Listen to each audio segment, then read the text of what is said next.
Happy Sunday. Welcome back. It's me, Tracy Lene, reading The Four Agreements by Don Miguel Ruiz. I would love it if you would like this video after you listen to it, of course. If you would share this video after you listen. But right now, you can subscribe to my channel if you already haven't. If life found you here, you're supposed to be here. Come on in. Welcome to my life. This book is amazing. And we are in the first agreement, which is to be impeccable with your word. There was a woman, for example, who was intelligent and had a very good heart. She had a daughter whom she adored and loved very much. One night she came home from a very bad day at work, tired, full of emotional tension, and with a terrible headache. She wanted peace and quiet, but her daughter was singing and jumping happily. The daughter was unaware of how her mother was feeling. She was in her own world, in her own dream. She felt so wonderful as she was jumping and singing louder and louder, expressing her joy and her love. She was singing so loud that it made her mother's headache even worse. And at a certain moment, the mother lost control. Angrily, she looked at her beautiful little girl and said, "Shut up. You have an ugly voice. Can you just shut up?" Now, that was a lot. I don't think I would have said she had an ugly voice if she could sing. But if I had a headache, I would have said, "I need you to stop that right now because my head is really pounding." Not everybody's the same. I'm not judging her. But this was in her to be mean like this because it sure came out. If it's in you to be mean, it's going to come out. You can change that, though. You don't have to be mean. The truth is that the mother's tolerance for any noise was non-existent. It was not that the little girl's voice was ugly, but the daughter believed what her mother said, and in that moment, she made an agreement with herself. After that, she no longer sang because she believed her voice was ugly and would bother anyone who heard it. That's very much a disservice. She became shy at school, and if she was asked to sing, she refused. Even speaking to others became difficult for her. Everything changed in the little girl because of this new agreement. She believed she must repress her emotions in order to be accepted and loved. I find it interesting that it only took one time for that to happen. Usually, most people, it takes over and over being beat down before you stop trying to even get up. You just lay down there. Most people try to get up a few times. It's interesting. Whenever we hear an opinion and believe it, we make an agreement, and it becomes a part of our belief system.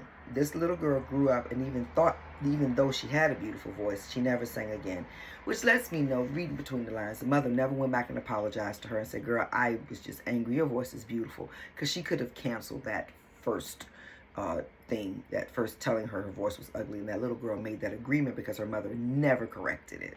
Correct your errors. You're going to make them. Just correct them. Because when you correct them, you're canceling that agreement. In essential, it's almost like you're writing something on a Word document and then you stop. But then you go back and you hit that delete, delete, delete, or you highlight the whole thing and delete it. Once you do that, the page is back blank again. And it's the same thing for us. Once we cancel something, once we no longer believe that, it goes away. For this little girl and for children in general, I teach children. When you say something to them, they're very new at all of this agreement thing. So they just believe anything you tell them. So every time you cancel it, they believe that too. Especially if you keep canceling it, they believe that too. Whenever we hear an opinion and believe it, we make an agreement, and it becomes a part of our belief system. The little girl grew up, and even though she had a beautiful voice, she never sang again. She developed a whole complex from that spell. This spell was cast upon her by the one who loved her the most, her own mother. Her mother didn't notice what she did with her word. She didn't notice that she used dark magic. I don't even like the word dark. That she used negative magic and put a spell on her daughter. Yeah, because I'm just not going to say black magic when I'm black. That's an agreement that I'm saying with myself that somehow black is bad, and I'm not going to do it, and neither should you. It's negative magic. That's the new term I'm going to use. Whenever I see black magic in this book or anywhere, I'm going to say negative magic. And put a spell on her daughter. She didn't know the power of her word, and therefore she isn't to blame. She is to blame. There's a lot I don't agree with him. It's her fault that her daughter believes that she has an ugly voice. It's not her responsibility once the daughter gets older and understands, wait a minute, I love to sing. And then it becomes, when you're a child, though, the fault and the responsibility is the parents. I'm not going to want to say that. So it's her mother's fault, and it was her mother's responsibility to change that. She did what her own mother, father, and others had done to her in many ways. They misused the word. Most of us, as adults, if you had a present mother in your life, whatever she was in your life, look at your both faults and your assets, and you will see your mother in all of them. You look in the mirror, you're gonna see your mama too when you start getting older, and your grandma. Trust me. But you know, that could be a good thing if you had a cute mama and a cute grandma like I did. Anywho, how many times do we do this? And with my mother's still alive, so she's still cute. My grandmother, she's an ancestor. I need to say that. Reel it in, Tracy. How many times do we do this with our own children? We give them these types of opinions, and our children carry that negative magic for years and years. People who love us do negative magic on us, but they don't know what they do. This is why we must forgive them. They do not know what they do. I disagree again. Most times people know exactly what they're doing. That's why they're doing it. They want to get under your skin. Parents who abuse their children know they're abusing their children. That's why they do it when nobody is looking, and hope to not get caught, because you know what you're doing. You really do. Another example. You awake in the morning feeling very happy. You feel so wonderful. You stay 1 or 2 hours in front of the mirror, making yourself beautiful. 1 or 2 hours? What are you doing? 1 or 2 hours? It take you that long to get beautiful? Wow. Well, one of your best friends says, "What has happened to you? You look so ugly." I wish a best friend would. Look at that dress you're wearing. You look ridiculous. That's it. That's enough to put you all the way down in hell. Maybe this girlfriend just told you this to hurt you, and she did. She gave you an opinion. She's not your friend. Friends don't do that. I've always been eclectic in my dress, and I had my college roommate. We were heading out somewhere, and I had put on exactly what I wanted to put on. When I walked out, she said, "I'm not going with you if you're wearing that." I'm like, "What's wrong with what I have on?" She said, "Tracy, come on. Where are you going?" You know, I had on like different like looks, and she's like, "And nothing matches. And no, I'm not going." So I was like, "Why are you not going?" "Because I look like this." She said, "Because if somebody says something to you, we're going to get in a fight. And I don't feel like fighting today." So she was essentially saying, I had on cowboy boots, because I've always loved cowboy boots. But I had on a tennis skirt. I had on cowboy boots, a tennis skirt, and a halter top. And none of the colors matched. And my hair was all over my head, like I have worn it for many, many years. And I had on enough makeup to start a little section in Sephora, because I used to wear a whole bunch of makeup.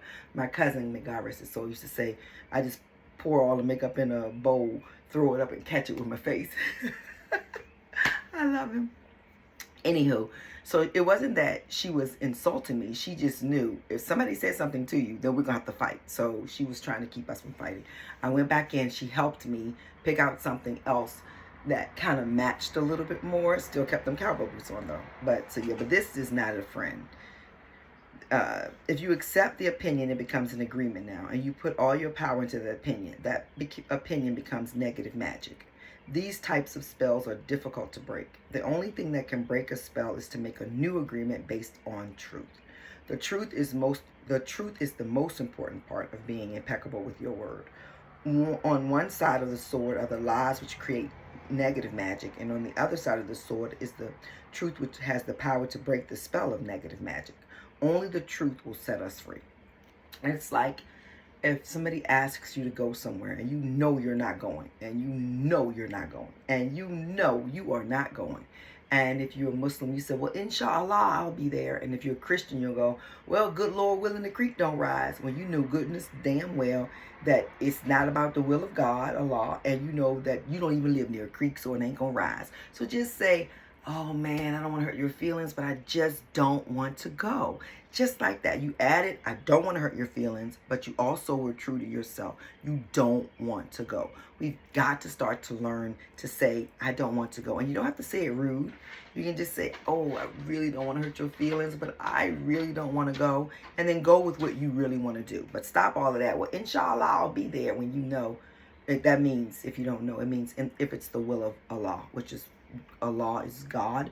In Arabic, they use the word Allah. So if you say, "Inshallah, I'll be there," when you know full well you ain't had no intention of being there, it's the will of God for you to do what you want to do, and to be honest. And then with Christians, we used to say, "Well, I'll be there, good Lord willing, the creek don't rise."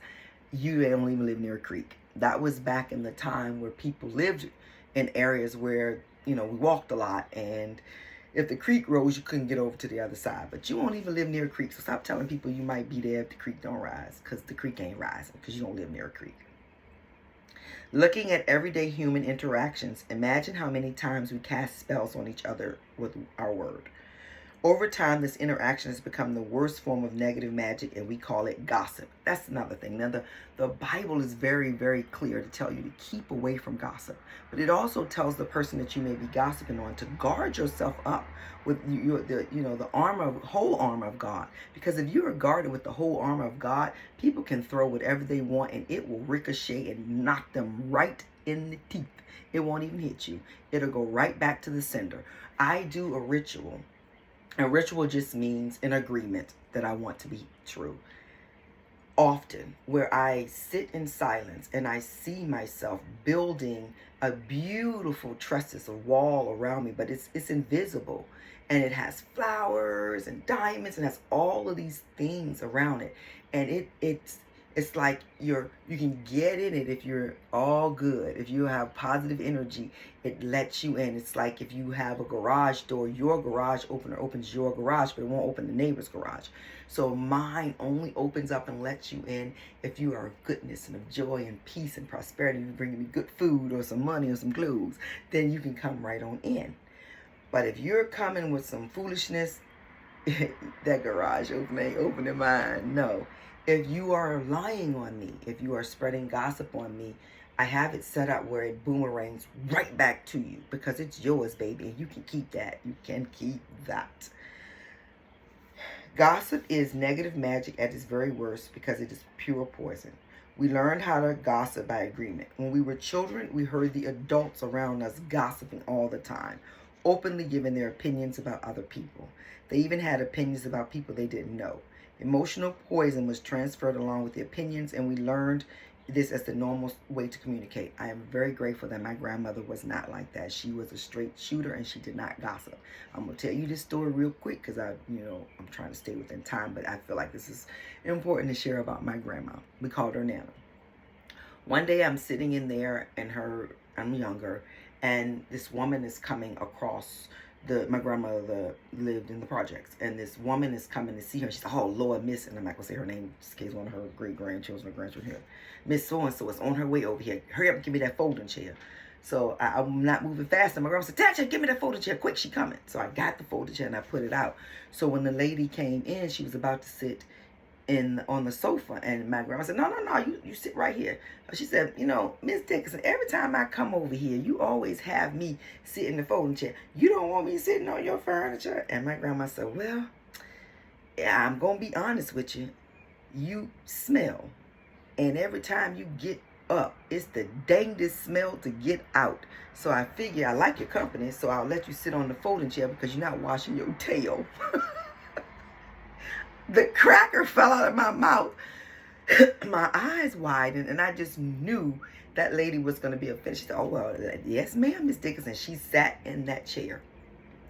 And after that, I was there a few more times when she would visit, and she would get the chair herself and sit out. Why didn't she just wash her butt? That part I don't get, but she would literally, she was a heavier woman, and maybe it was a lot more difficult. I don't know, but she said, and I'm not saying that if you're heavy, you're not washing your ass. That's not what I'm saying. I'm saying that this woman, I'm describing her and trying to figure out, maybe she wasn't taking her time. Maybe she wasn't washing at all. All I know is my grandmother told her that, she said stink. She said, you stink. And she pointed down there. And when you sit in that chair, it's the dangest smell to get out. But I like your company. So the lady kept coming. But anyway, that's what you call honesty. She didn't say it rudely. And she didn't tell me, girl, that lady stinks. She didn't do that. She did, tell the lady in front of me. But she didn't gossip about the lady. And I remember my cousin and I were gossiping a few times, and my grandma told us, just cut that out. Just cut that out. You ain't doing nothing but building up poison in your body. Just cut it out. She was right. Gossiping has become the main form of communication in human society, social media. It has become the way we feel close to each other because it makes us feel better to see someone else feel as badly as we do.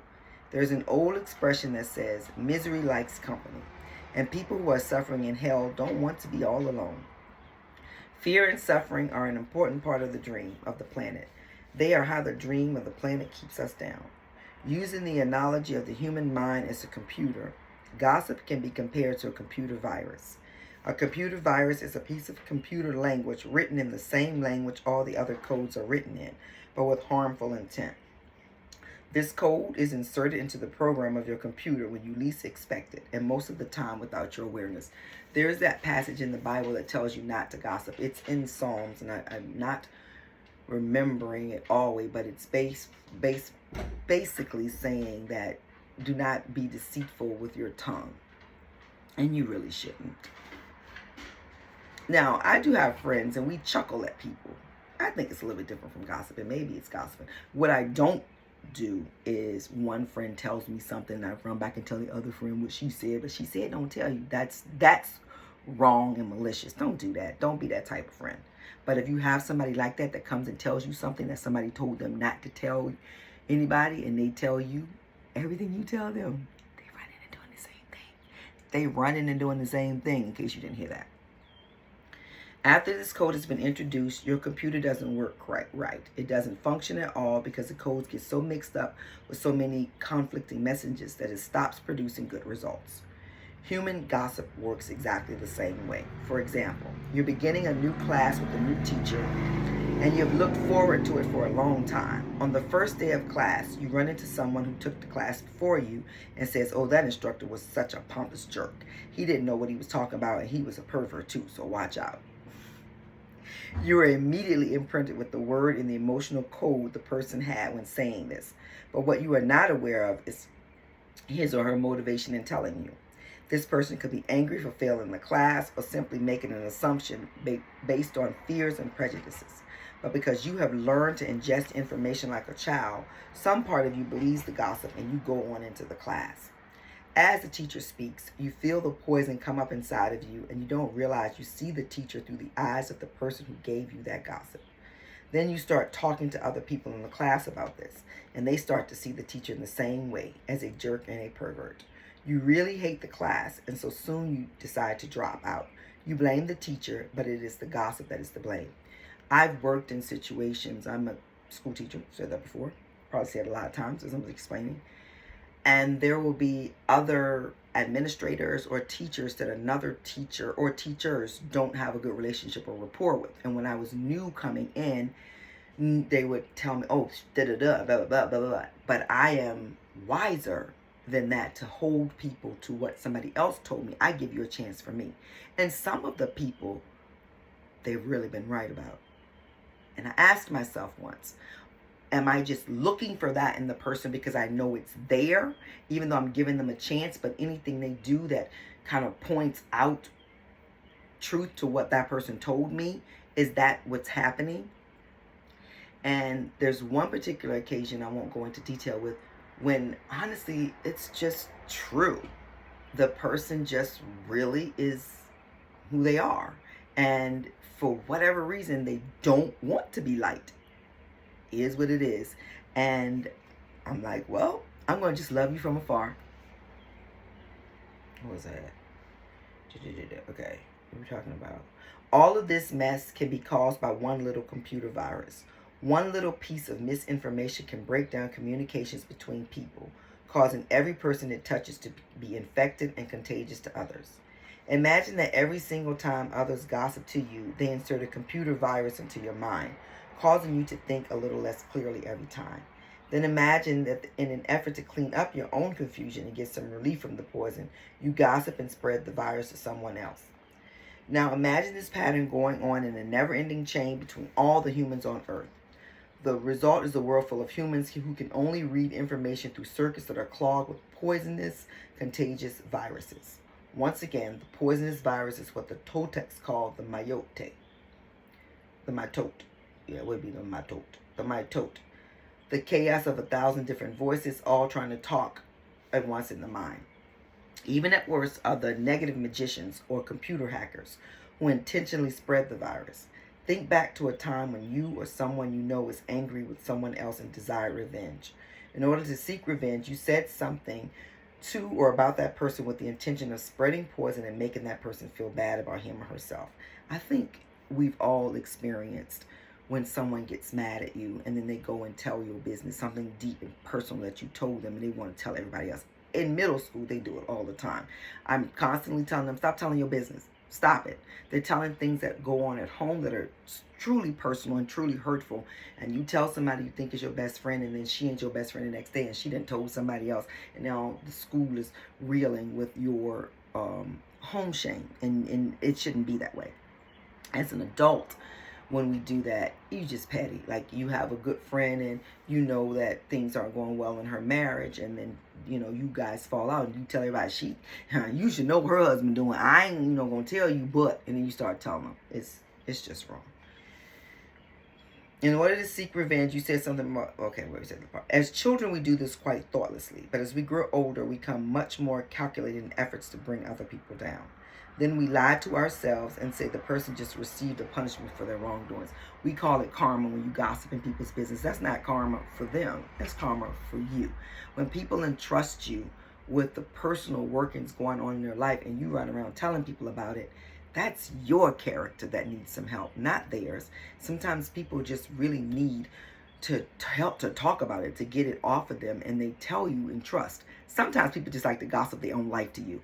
Those are the people who, when they come and tell you of a situation and you give them advice, you give them some helpful solutions, they don't want that. They just want to talk about their business over and over and over again. I call that gossiping about your own life, and you're not going to make me your personal trash can. I'm just not going to do it. If you don't want to change the situation, if you like it, then stay in it and love it.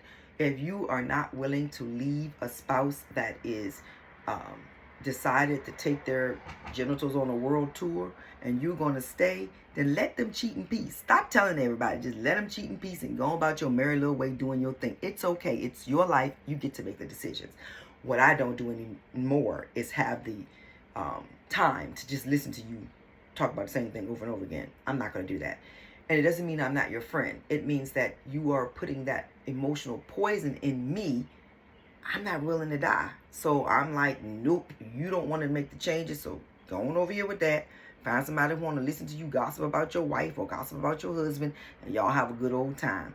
I can be here when you want to pray, when you want to meditate, when you want to do some yoga, to move the energy out, because that's who I am. That's what I do. But I'm not going to be there to just talk about that person with you. No. When we see the world through a computer virus, it is easy to justify the cruelest behavior. What we don't see is that the misuse of our word is putting us deeper into hell. For years, we have received the gossip and spells from the words of others, but also from the way we use our words with ourselves. We talk to ourselves constantly, and most of the times we say things like, oh, I look fat, guilty. I look ugly, not guilty. I'm getting old, guilty. I'm losing my hair, not guilty. I'm stupid, sometimes a little bit guilty, not all the time. I never understand anything. I will never be good enough. I was real guilty of that. I'll never be good enough. I'm never going to be perfect. I suffered from not feeling like I was enough for so long that I allowed people to do things to me that somebody who knows they're enough would have been like, if you don't get the fuck out of my face right now. I wasn't doing that. I was allowing it because I didn't feel I was good enough. So if you were going to be in my life, then I had to accept these things. And it wasn't major things like somebody hitting me or telling me, shut up. None of that. But it was pretty bad. But I'm not there anymore. Do you see how we use the word against ourselves? We must begin to understand what the word is and what the word does. If you understand the first agreement, be impeccable with your word, you begin to see all the changes that can happen in your life. Change is first in the way you deal with yourself, and the later in the way you deal with other people, especially those you love the most. Now that I have a really healthy relationship with Tracy, how I deal with other people is so much better. I don't get offended by the things they say often. I don't get offended anymore at all, because you can say what you want to say. It's you just saying it. It doesn't make it true. I'm grateful that I was a very good mother. Wasn't perfect. My children would tell you I wasn't perfect. They'd be making up stuff though, y'all. Stuff that never happened. But I just tell them, I am so sorry I did that. I did not.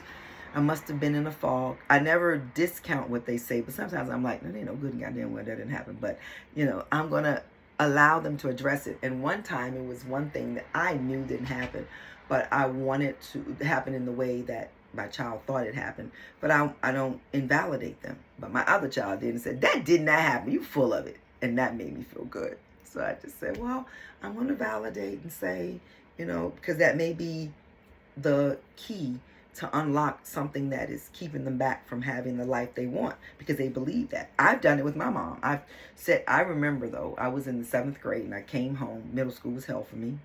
I came home and my mom has always been really beautiful and very fashion forward, and she could sew, and she's just amazing. Anyway, she was in the bathroom. I wanted to be my mom. Like, I was like, I want to be my mama when I grow up. But my mom, because she had me at 16, had her own insecurities. Well, she had me at 17, pregnant with me at 16. Had her own insecurities about that. But she was a genius. She had already skipped 2 grades. She was graduating ahead of her time. She had scholarships to these colleges that she chose not to go to. But I internalized that. Like, well, if she didn't go to that college because of me, I better be perfect because I ruined her life. I derailed her life. That's not true. Anyway, circa 1982. I am 19, no, it had to be 1980. Anywho, I come home. I had just been picked on by these boys, said I look African, I was ugly, I was too black, I was too fat, just everything. When you put 2 in front of something, it makes a person feel like they don't want to live. Don't do that to people. If you're a child watching this, don't pick on other children. It's very detrimental because they see you as their peers and what you say matters. So an adult can come along and say, oh, that's not true, but they won't believe it until you say it. So just don't say it. If you don't have nothing nice to say, shut your damn mouth. And reevaluate why you don't have nothing nice to say. Because you should have things nice to say. There's so many nice things to say. Anyway, I go in the bathroom. My mom's getting ready to go somewhere. She's rushing and I'm crying. She's like, why are you crying? My mother used to call me pig. Not in a bad way, but it was just her thing for me because I was greedy. I was big. Eating all the time. Anyway, so she's like, what's wrong, pig? And I said, they said I'm ugly. They said I look African. And they said I'm so fat. And they just said I'm just so ugly. And my mother, putting on blush, said, well, one day you'll be beautiful. You know that Law and Order, doom, doom, doom, doom. That judge hit the gavel for me. And I believed that shit. And I went on an escapade by the time I got to the 10th grade of being slightly promiscuous. Because I just wanted to be beautiful. If these boys are paying attention to me, must mean I'm beautiful. By the time I got to college, I realized, nah, that's not what's happening here. They just nasty and they just like to sleep with women, and I'm not going to be no hoe. So this stops here. I stopped short of being what they call now a bop or a hoe. Wasn't that. And I thought these boys were my boyfriend. So it wasn't just like, oh, you come here, let's have sex. No, if they paid attention to me and said, let's date, I'm like, okay, we're dating. But I wouldn't have sex on Sundays. Wouldn't have it on Sundays. See, I had some rules because I was a Christian girl and we're not having sex on Sunday. I had a boyfriend, but I had boyfriends. Not at the same time. But anyway, not a hoe.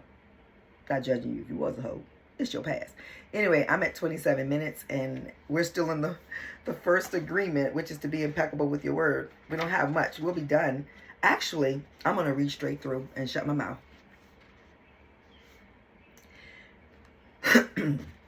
For years, we have received the gossip and spells from the words of others, but also from the way we use our word with ourselves. I already said that. Let's jump down. Excuse me. Change is first in the way you deal with yourself and later in the way you deal with other people, especially those you love the most. Consider how many times you have gossiped about the person you love the most to gain the support from others from your point of view. How many times have you hooked other people's attention and spread poison about your loved one in order to make your opinion right? Your opinion is nothing but your point of view. It is not necessarily true. Your opinion comes from your beliefs, your own ego, and your own dream. We create all this poison and spread it to others just so we can feel right about our own point of view. If we adopt the first agreement and become impeccable with our word, any emotional poison will eventually be cleaned from our mind, from our communication, and in our personal relationships, including with our pet, dog, or cat. Impeccability of the word will also give you immunity from anyone putting a negative spell on you. You will receive a negative idea if your mind, you will only receive a negative idea if your mind is fertile ground for that idea. When you become impeccable with your word, your mind is no longer fertile ground for words that come from negative magic. Instead, it is fertile for the words that come from love. You can measure the impeccability of your word by your level of self-love. How much you love yourself and how you feel about yourself are directly proportionate to the quality and integrity of your own word. When you are impeccable with your word, you feel good, you feel happy and at peace. You can transcend the dream of hell just by making the agreement to be impeccable with your word right now. I am planting that seed in your mind. Whether or not the seed grows depends upon how fertile your mind is for the seeds of love. It is up to you to make this agreement with yourself. Let's say it together. I am impeccable with my word. Nurture this seed, and as it grows in your mind, it will generate more seeds of love to replace the seeds of fear. This first agreement will change the kinds of seeds your mind is fertile for. Be impeccable with your word. This is the first agreement that you should make if you want to be free, if you want to be happy, if you want to transcend the level of existence that is hell. It is very powerful. Use the word in the correct way. Use the word to share your love. Use positive magic beginning with yourself. Tell yourself how wonderful you are, how great you are. Tell yourself how much you love yourself. Use the word to break all those teeny tiny agreements that make you suffer. It is possible. It is possible because I did it, and I am no better than you. No, we are exactly the same. We have the same kind of brain, the same kind of bodies. We are human.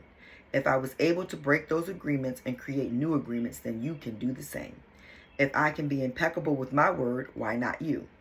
Just this one agreement can change your whole life. Impeccability of the word can lead to your personal freedom, to huge successes and abundance. It can take away all fear and transform you into joy and love. Just imagine what you can create with impeccability of the word. With the impeccability of the word, you can transcend the dream of fear and live in a different life. You can live in heaven in the middle of 1,000 people living in hell because you are immune to that hell. You can attain the kingdom of heaven from this one agreement. Be impeccable with your word. So there we go. The first agreement, be impeccable with your word. And part of being impeccable with the word is changing some of the things that trigger. White magic connects to white people, and you think they're great and good. Black magic will connect to black people. You think, oh, they're horrible. I changed that. Positive magic, negative magic. We live in a world, unfortunately, where it's been tainted, and the black man and woman have been painted to be these horrible people who just do all these horrible things. And the Caucasian man and woman have been painted to be the saviors of the world. Neither is true. In both those colors, you have good and bad. But in one of those colors, they went around conquering people and telling people the lie. I ain't got to tell you which one it was. However, we're not going to hold everybody accountable for what some people did a while ago or people who are still doing now. We're going to look at everybody as an individual and let them be who they're going to be. Because we're going to be impeccable with our word. And I will see you tomorrow being impeccable with my word as long as the creek don't rise. All right? I love you guys. Bye. Oh, like, share, subscribe.